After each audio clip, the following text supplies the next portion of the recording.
wow, I never knew that was gonna happen. And I could not move my leg. I was sitting there and I was dying. This dream almost turned into a nightmare.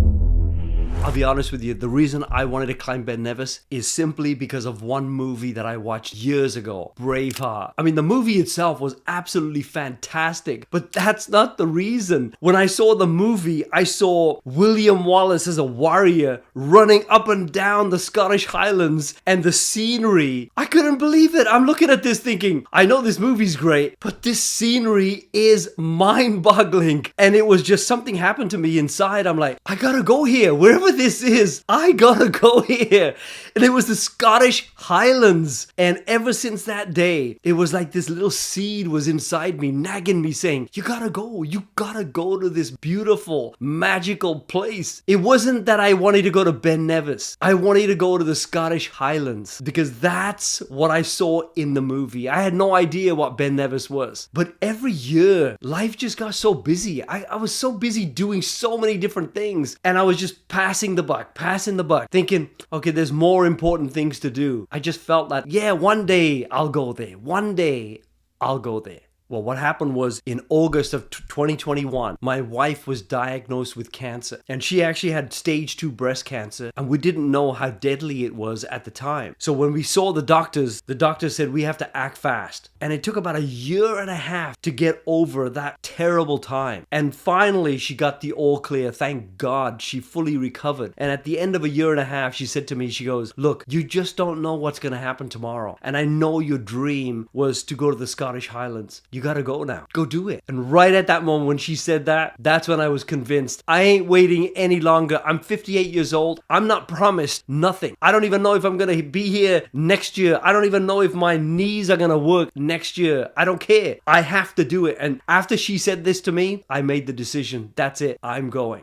As soon as she said this to me and I decided I'm going to go to the Scottish Highlands, I knew there was this one guy I had to phone. It was Sid in England. Because Sid, he's just about 3 years younger than me. He's my nephew. We have so much in common. And I phoned Sid up and I said, hey Sid, guess what, man? I'm going to the Scottish Highlands and I need you to come with me. And I couldn't believe it. He was just as pumped as I was when I told him this. He was so fired up. And he was like, finally. Because I'd been talking to him over a number of years that one day, I want to do this. I just wasn't serious enough. But this was the time when I phoned him. And when I called him on that day, his younger brother was right there with him, Sash. And Sash sort of jumped in and said, well, if you're going to the Scottish Highlands, why don't you guys climb Ben Nevis? And I thought, what's Ben Nevis? I had no idea that Ben Nevis was the tallest mountain in the United Kingdom. And it was right in the Scottish Highlands. And I found out afterwards that right there at the base of Ben Nevis was where they filmed part of Braveheart. And I'm like, what the hell? This is crazy. And I said to Sash, I said, have you been to Ben Nevis? And he says, no, but I heard that it's really tough, that it's fantastic. And that was it. I said, okay, well, we're going to do it now.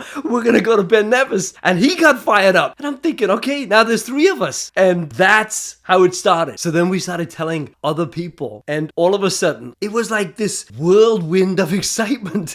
Everybody said, I'm in. And I'm like, what the hell? All of a sudden, we had 14 people committed to climb Ben Nevis. And I thought to myself, this is crazy. I couldn't believe it. These were not friends. These were close family members that all committed to go with us to climb Ben Nevis. To me, in my mind, I thought this is going to be the greatest adventure that I've ever been on in my life. Well, as soon as we made the decision, I said to Sid, I said, Sid, we better check this out because I want to know everything that we need to know to prepare, like what clothes do we have to wear? How tough is it? Which path do we take? So I went on the internet. I checked out TikTok videos. I checked out YouTube videos. I just typed in Ben Nevis, every single video that was on YouTube. I'm sitting there watching it for hours and hours and hours. As I was researching the videos and I was looking at the terrain and they were saying it's 1,345 meters high and, you're going to have to climb over some rocks and stuff. I'm thinking to myself, man, my brother's had knee problems for years. How's he going to actually handle this? So that was my first first worry. My second one was my sister-in-law. She's never done any hiking before. And I thought, okay, how's she really going to handle it, even though she's excited? Because at first I was telling her, oh, we're going to just be in the countryside. And I'm thinking, this is just a little stroll in the Scottish Highlands. And as I'm watching the YouTube videos, I'm going, this ain't just a stroll. This looks a lot tougher than I thought it was at the beginning. And then there was a third person, my nephew here in Canada. And once in a while, he'd always get gout in his toe. And this one time we went out for a walk and he got gout in his toe. And when we came back, he took his shoe off and he could barely walk. His foot was completely swollen. I said, what's wrong with your foot? He goes, I got gout, man. He goes, I can't even move. And I'm thinking, he's going to climb Ben Nevis with us, right? So I was really worried, thinking he's committed to come with us. But what if he gets this gout attack while we're on Ben Nevis? He's going to be screwed. So that was a little bit worrying to me. In order to prepare myself, I thought, I've got to get fit. They say it's about 4 hours to get to the top and overall maybe 4 miles from the top to the bottom. And I thought, okay, I got to do at least 4 miles more than once, over and over again. So the first thing I did was I went and got my hiking boots and I took them to the gym. And I went to the stair climber and I thought, okay, I'm going to pretend that I'm on Ben Nevis right here. And I climbed the stair climber for 20 minutes and then it switched off automatically. And then I said, that's not enough. Another 20 minutes. Climbed it again. Another 20 minutes. Climbed it again. I was going up there for 1 hour and I'm thinking, okay, I think I did at least a half of Ben Nevis right here in 1 hour. But I thought, Ben Nevis can't just be stairs all the way, because somebody was telling me there's a lot of inclines. So I got off the stair climb. I went straight over to the treadmill, put it on full incline, and I still had my hiking boots. And then I got on the treadmill and I walked somewhere between an hour and a half to 2.5 more hours, because I knew I had to get in somewhere between 4 and 5 miles at a time. And at the same time, my hiking boots were brand new. I was told, you better not take brand new hiking boots on a trip unless you've worn them in. So I was gonna wear them in real good, right? And I was doing this over and over again. You know, I went on hikes 10 kilometers at a time. I had my backpack on, I had my trekking poles with me. Even though I was walking in the streets, it looked a little funny walking with trekking poles. People was looking at us, where are you going, buddy? This is a street. But I knew I had to get the miles in. I had to feel what it feels like to get in 5, 10, 15 kilometers, because I'd never done this before. In order to get to Ben Nevis, we had to fly in from Canada into Edinburgh. So we flew in on Friday and it was perfect because it was my sister's birthday on the Saturday. So a whole bunch of us flew in for the Saturday. We celebrated the birthday on Saturday night, had an absolute blast. And we had decided that on Sunday we were going to drive to Fort Williams where Ben Nevis is. I was there for Friday, Saturday, Sunday. The weather was absolutely beautiful. We were so pumped. We were going through all the stores, trying on all the kilts, you know, because we were ready to go up Ben Nevis. 3 days of beautiful, warm weather. So on Sunday, we drove from Edinburgh for about 2.5 to 3 hours to Fort William, and we checked into our hotel. I couldn't believe it. When we got to that hotel, my sister went into her hotel room. We looked out the window in her room, and it was the car park. We went into my brother's hotel room, and he looked out the window. It was another side, not the car park, but another side around the hotel. And then we went into my room. I went in, looked in the window, and there was Ben Nevis right in front of me. And I thought, I can't even believe this. This is my dream. And out of the 3 rooms, I got Ben Nevis sitting right in front of my window. And I shut the door and I sat there and I was just looking at it. And I thought, I can't believe it. I'm going to be at the top of that mountain tomorrow. And you know, something happened to me while I was in that bedroom. I started getting all my gear out, laying it all out on the floor. I got my backpack. I got my trekking poles. I got my shoes. I got my socks. I even got my special underwear, you know, which were like biking shorts. I laid them all out. And then I looked at Ben Nevis and I could see the clouds going over the top of Ben Nevis. And as I looked out, I remember Sir Edmund Hillary made a speech when he climbed Mount Everest. So I'm there and I'm saying the same stuff and I'm looking at Ben Nevis and I said, Ben Nevis, I'm going to defeat you because you can't get any bigger, but I can. It just felt so good. I'm sitting there looking at Ben Nevis in my hotel room. But you know what the crazy thing is? I looked at Ben Nevis and I started noticing something. The weather was changing. I was looking at the clouds and the clouds clouds were getting darker and darker as I sat in my hotel room looking at Ben Nevis, and I could see thunder and lightning. And I'm thinking, man, we're about to climb that thing tomorrow. For 3 days it's been sunny and hot, and now the entire Ben Nevis was covered in clouds. And I'm thinking, I bet you by morning it's all gonna be clear and the sun's gonna come out. And then I went to bed. So I woke up in the morning and I looked out the window. I couldn't believe it. It was pouring down with rain. And I'm looking up there. The clouds were still there. They weren't dark gray, but the whole of Ben Nevis was totally covered. But it was pouring down. As I'm looking out the window, I'm thinking, there's no way that I can dress normally. I had no choice. I had to put on my rain pants, which I didn't really want to put on. So I put on my rain pants. I put on my rain jacket, got my backpack, put all the food in there, and I went to the lobby. As I went to the lobby, I saw a bunch of people that looked like they were ready to go out, but they changed their mind. And I said, what are you guys up to? They go, well, we were going to climb Ben Nevis, but we heard the weather's really bad. It's just pouring down, so we decided to delay it.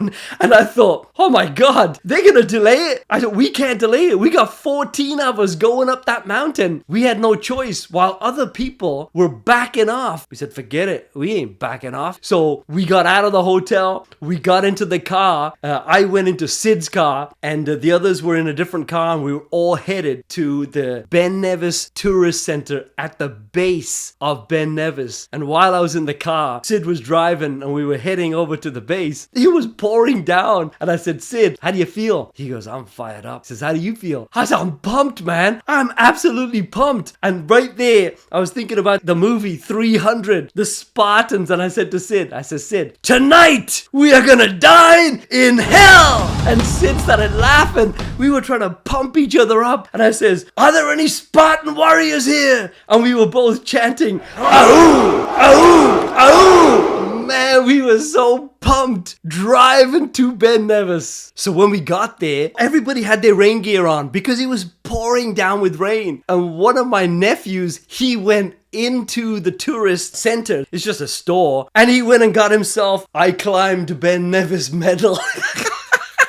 He hadn't even got up yet, but he's already got the medal. And I'm thinking, okay, positive thinking. And we were all out there, all 14 of us dressed, ready to conquer Ben Nevis. And that's when we met our guide. He also met up with us, and he was giving us instruction about the fact that we were about to start. So we took one last picture of all 14 of us underneath the Ben Nevis Visitor Center before we headed off on our journey. The first thing we did was we had to go over this bridge. It was beautiful. And as you're walking, and it's still raining, I'm looking at Ben Nevis. I'm looking at the greenery, and I'm thinking, this is absolutely beautiful. And we're walking closer and closer to the first hill, and it's so quiet. And I'm looking around, and the only thing I could hear were the sheep. It was so funny because it was Monday. We made sure that it was on a weekday, so there would be hardly anyone there. And as we're walking towards Ben Nevis, you're seeing the clouds, and all I heard was bah, bah. And I'm like, oh my God, this sounds so beautiful. We got to right up to the base of Ben Nevis, and we started climbing. And after about 15-20 minutes, I thought to myself, this ain't that tough. This is actually pretty easy compared to what I was doing in the gym. This is not that bad. And after 15-20 minutes, I'm looking around, I'm thinking, this is good. I like it. How you feeling? I'm feeling absolutely pumped, man. Yes, love it.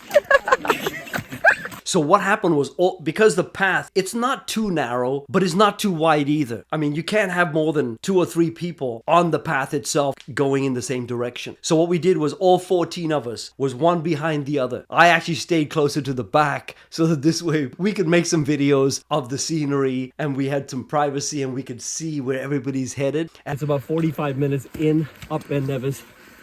Feel absolutely brilliant, pumped, excited. And I could see that everybody's really enjoying themselves. And after about an hour, I'm thinking, this is pretty cool. I just felt really good. Oh my God. That's going to make the cut. They don't show you that in the YouTube video. Man, focus. Are you okay? I was pretending. The rocks were actually surprisingly, it was like the stair climber. Remember? I was on the stair climber doing that. I'm thinking, hey, I'm back there on the stair climber in the gym because all the rocks were just like steps, nice and smooth. It was a bit of an incline, but it was actually pretty good. Are you recording it? He nearly fell again. The rain sort of like calmed down a little bit, but we still couldn't take off our jackets, rain jackets, because we'd get soaked. But it felt good. And you know, this is incredible. The guide we had been up and down Ben Nevis 75 times. I couldn't believe it. 75 times? This guy knew it like the back of his hand. And he was telling us, okay guys, what you do is when you get to halfway, there's going to be this beautiful waterfall. And at the waterfall, you can refill your water bottle. And so that goal was to get to that halfway mark. It's easier than I thought it was, but it's not easy. Down there, they filmed Braveheart. My favorite film, William Wallace. On YouTube, they don't show how tough it is like this. I'm actually feeling pretty good. I'm feeling better than I thought I was gonna feel. But I feel I was betrayed and lied to by all the YouTubers that show Ben Nevis. They don't show all this stuff. They're showing us some bloody pebbles. Look at this. Here you get the truth. But it feels so good. I'm feeling really good. Seriously, I love it. Beautiful. Love it. Recommend it. I would do it. And near the front was my brother and his wife. Right, they were right up at the front, just before the waterfall, probably about 20 minutes before the waterfall. My brother was feeling really hot because he couldn't take off his rain jacket. And his wife was getting a little bit worried about him because he looked pretty exhausted. But then at the same time, his wife was feeling faint. He was worried about her. When we got a little closer, we said, what's going on here? And we found out that first of all, his wife, she hardly ate anything before the climb. Because like all of us, she was worried that if she ate too much food before she started the climb, she might need to look for a washroom somewhere on Ben Nevis. And guess what? There ain't any washrooms on Ben Nevis. And then there are no trees either. And so she didn't eat anything. And that's why after about 2.5 hours, she was feeling faint. So we got her some food. She started feeling a little bit better. We took some rest and then off we went again. And eventually we got to the waterfall. But when we got to the waterfall, it took us 3 hours to get there. And we sat at the waterfall, and that's when the guide came over and he said to my brother and his wife, he goes, you guys are doing really good, but I want you to think about what's ahead because it took you 3 hours to get halfway. Can you do this for another 3 hours just to get to the top? And then another 5 hours to get back down. Because he says, right now you're at the pace of, it's going to take you 12 hours to do this.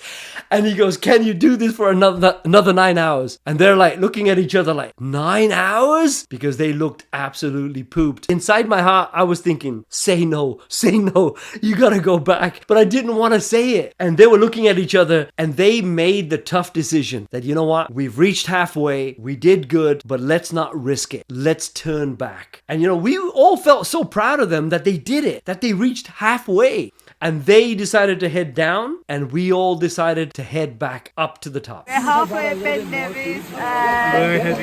We're heading back.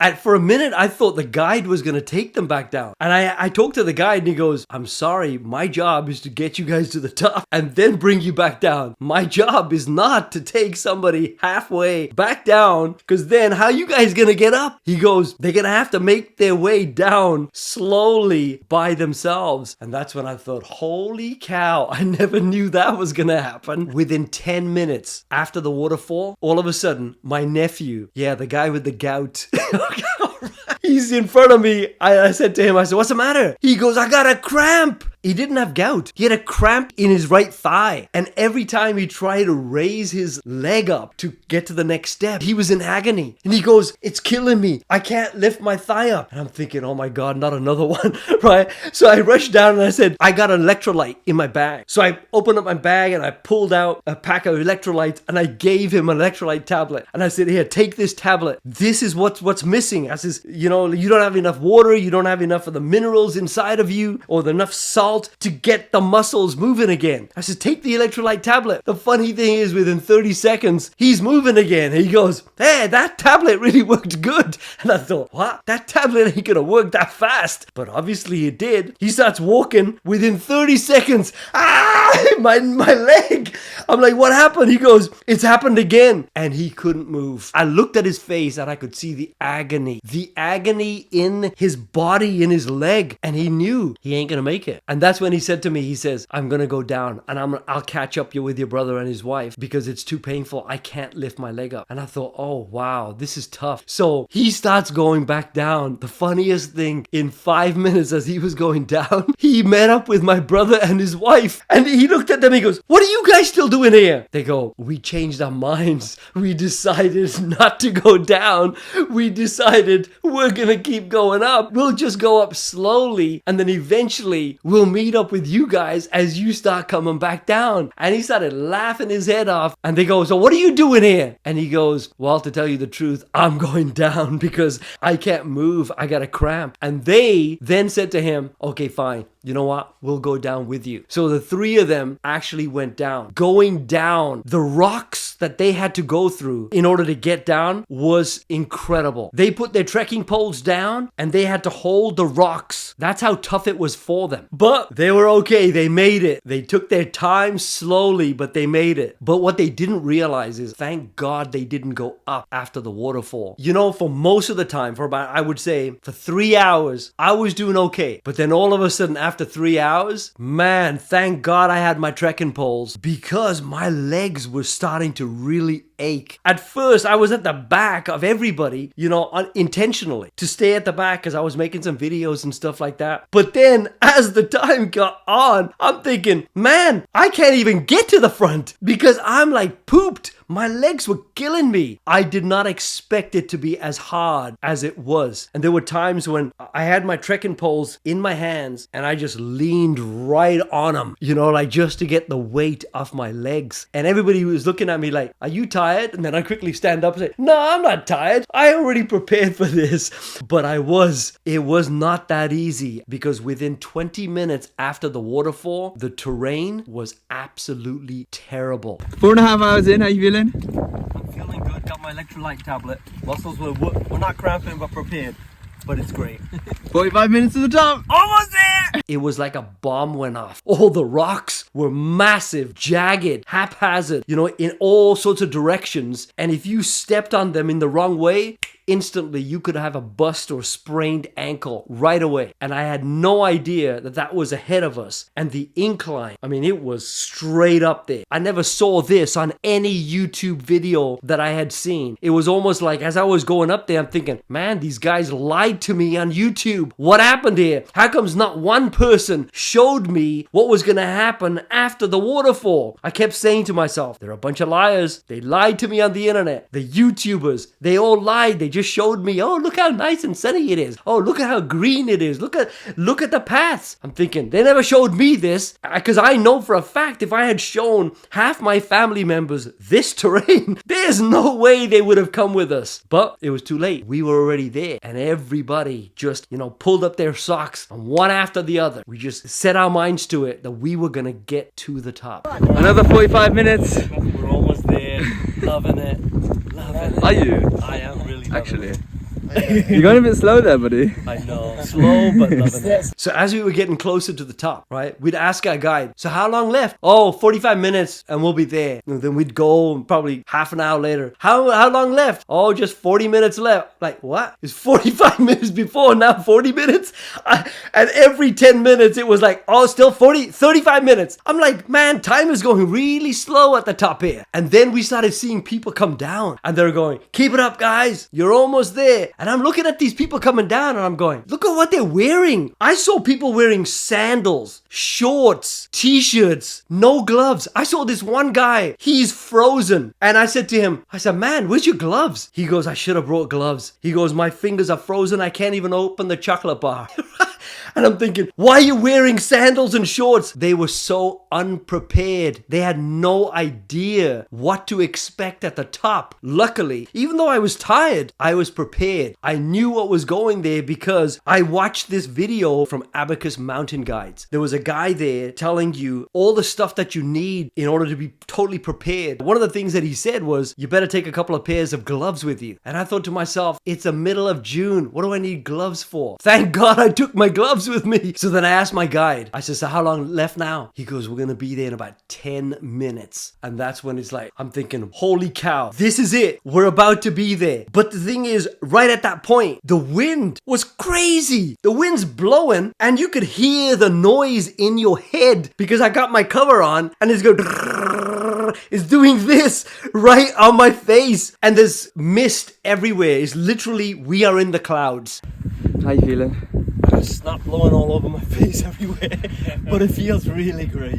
And I looked down and there's snow. And I thought, holy cow, finally we hit snow. And I grabbed my trekking poles and I went to smash the snow. And would you believe my trekking pole didn't even make a dent? It didn't even go in the snow. It just stopped. It was ice. And I thought, wow, it's that cold up here? I'm looking all around. Everything's covered in cloud. I can't see on the sides of Ben Nevis. And then the guide says, he goes, guys, stay in the middle and focus on these pyramidal rock structures. He goes, just walk towards those. Don't start walking towards the snow. And then he tells us, he goes, some people don't know this and they start wandering off towards the snow and they don't realize that that snow is not on rock. And before you know it, they're over the edge. And the next time we're going to see them is in the spring when the snow melts and we find their dead body down there.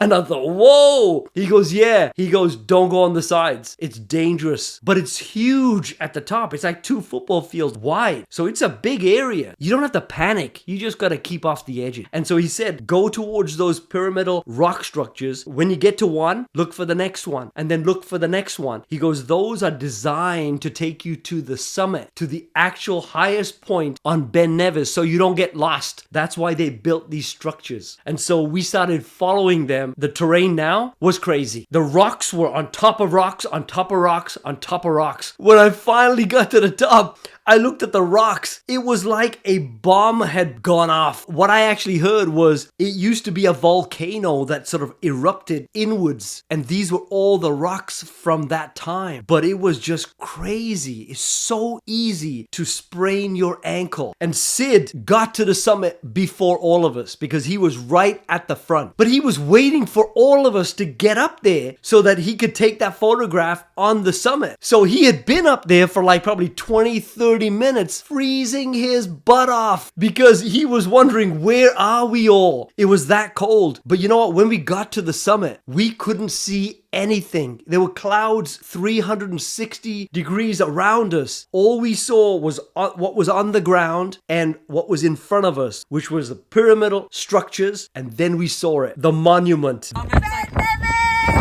like 20 steps away.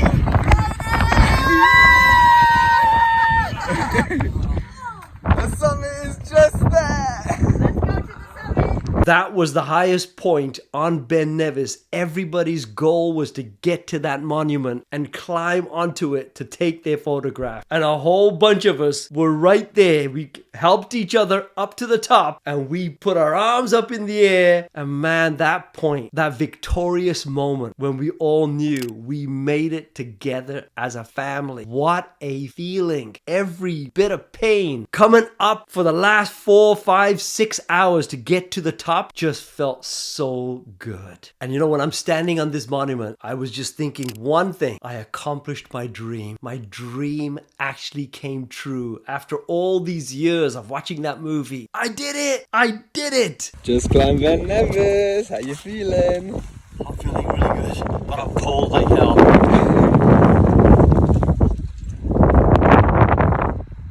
But this dream now almost turned into a nightmare as we started heading back down. As we're going down, literally within, I would say 10, 15 minutes, I walked right past Sid. I'm like, what's Sid still doing here? Because Sid was up first and then he would have been at the front as we were going down. Then I saw Sid there and he was just standing there. And I said, hey, Sid. He was taking a breather. So I walked right past Sid and I carried on going. And after about a minute, I stopped and I looked back and Sid was still there. He was frozen. Not frozen in terms of frozen cold. He was frozen because he had cramps in both legs. The guy couldn't move. He's standing like this. I said, Sid, what's the matter? He goes, I'm in agony. I can't move. And I'm thinking, man, electrolytes. I gotta get an electrolyte out of my bag. So I had my backpack on. I had my gloves on, but my hands were frozen. So I told my other nephew, I said, Rishi, go into my bag, open it up, and find my electrolyte pack. And he's searching everywhere. And he goes, I can't find it. Where is it? Which pocket's in it? Which pocket are the electrolytes in? And I'm thinking to myself, how stupid. I got so many pockets, I couldn't even remember which pocket's what in. I didn't know where it was. I says, I have no idea, man. Just go into every pocket you could go into. He's searching, and Sid's still frozen in agony. And finally, he pulls out a pack. He goes, is this it? He shows it to me, and as he's passing it to me, he somehow lets it go. And the wind blows the pack out of his hand, out of my hand, and it's going. And we're chasing this thing, and finally we grab it, and it's an empty pack. And I'm like, what the hell? I can't believe it. We ran out of electrolytes. So I said to Sid, I'm so sorry, man. I don't have any more left. And Sid goes, don't worry. I just need a few minutes. And I've had this before, and the cramps will be okay. I just need to stretch them out a little. He says, you go on, and I'll catch up with you. So I felt so bad, but I knew Sid was a warrior, man. That guy's tough as rocks, right? But I'm going to keep an eye on him. So I started going. As I started going, I think it was about 3 minutes after I left Sid, I turned back to look, and Sid was slowly moving a little bit, but he was still there. And next minute, as I turned back, all of a sudden, I had a hamstring cramp. I never had one of those before. I turned around, and I got this cramp, and I just fell to the ground. And I'm thinking, what is going on? And I could not move my leg. And I thought, this is embarrassing, because now all we got to do is go down. This is the easy part. And now I'm stuck. I can't even move. I'm sitting there trying to stretch it out. It was killing me. And then all of a sudden, Sid walks right past me. He goes, hey, Jerry, how's it going? I says, how you feeling, Sid? He goes, I'm all right. He goes, you look like you're in trouble. I says, don't worry about me. You keep going, Sid. I'll catch you up. I was in trouble. I was sitting there and I was dying. How you feeling? Not good. Cramped. I mean, my hamstring was killing me. I was trying to stretch every way that I could, but I realized why this happened to me. Because it was raining, I never felt thirsty. So for the first 3 hours when we got to the waterfall, I probably drank like half a bottle of water. I didn't even drink all of it. And then when I was at the waterfall, I didn't even refill my water because I had so much of it left. And I didn't feel thirsty because it was raining all the time. I just didn't drink any water. I had no idea what the consequence of this was going to be until after I came from the summit coming down, and bang, I got that cramp. And that's when I realized I should have forced myself to drink every half hour, whether I liked it or not, at least a half a bottle of water, because my muscles must have been drained and I ran out of electrolyte tablets. And I'm lying there in agony and I couldn't move, but I didn't want to tell anybody how bad it felt. And then after about 5 minutes or so, I sort of like massaged it out, and then I started going down. And thank God I had the trekking poles, because as I was going down, every time I had to raise my foot to try to get my placement, it was like so tough to raise my foot that if I didn't have my trekking poles to keep my balance, I would have fallen probably 50 times on the way back down. So anybody who's thinking of not taking trekking poles, you're making a big mistake if you get cramps on the way down. Just have them as an insurance policy. So thank God I had them, because I was leaning on them big time in order to be able to pick my foot up off the ground to place it in the right place. So while I'm there dying of my cramps, I look over and I could see my guide coming back up the mountain, and he comes right up to me and he goes, what's happening? Because he was wondering, what's the delay? I've been at the front here with everybody to try to get them down, and now I lost somebody. So he comes all the way back. He goes, what's happening? I said, don't worry about me, buddy. I says, I'll make it. But he knew his job was to make sure the last guy came back down, right? And right now I was the last guy who probably trained the most but I was in the worst condition because I got this cramp. And luckily Sid was already healed and he was back down moving, but I was still in a bit of agony. It took a little while, but after about 10 minutes or so, I was back moving again. So then as I was going down, all of a sudden I started seeing a bunch of them in front of me. I'm like, why is there a bunch of them in front of me? Why does it seem like it's just stopped? And that's when I realized, as I started talking to them, that my other nephew, he actually collapsed because his pace was so fast. The guy hardly drank anything and hardly ate anything and didn't realize what it was doing to his body. And he literally collapsed and he had cramps everywhere in his body, couldn't even move. It got to the point where they were going to call mountain rescue to help him because they had no idea what was happening to him. And luckily, we got him some electrolytes, we got him some water, we got him some food, and after about 20-30 minutes, slowly, this young guy, I mean, he's only about 20 years old, everything started working again, and he got up. But that could have been one heck of a nightmare because there's no way any helicopters would have come that day because there's clouds. Nobody would have been able to see you. And it was freezing cold, a little bit up above, rocks everywhere. So if he hadn't been able to move, get on with his journey, we might have been there for a long time. And I noticed my guide, his backpack was packed. And I was wondering, what's he got in there? What's he got in that backpack? And what I realized is the guides have to have a shelter in their backpack just in case somebody gets hurt so they can put them in the shelter, zip them up and keep them warm. That's what's in their backpack. So then all of a sudden, as we were coming down, everybody's recovered. We're starting to move, get some good pace. Now we're sort of out of the clouds and we're looking at the scenery. Oh my God. It was so beautiful. We could see the green. We could hear the sheep. We could see part of the clouds. It felt like we were in heaven. I'm telling you, it was so beautiful. Coming down, we just decided, okay, we're just going to sit here and just take it all in. What a feeling. Hey, I was into Nevis. How you feeling?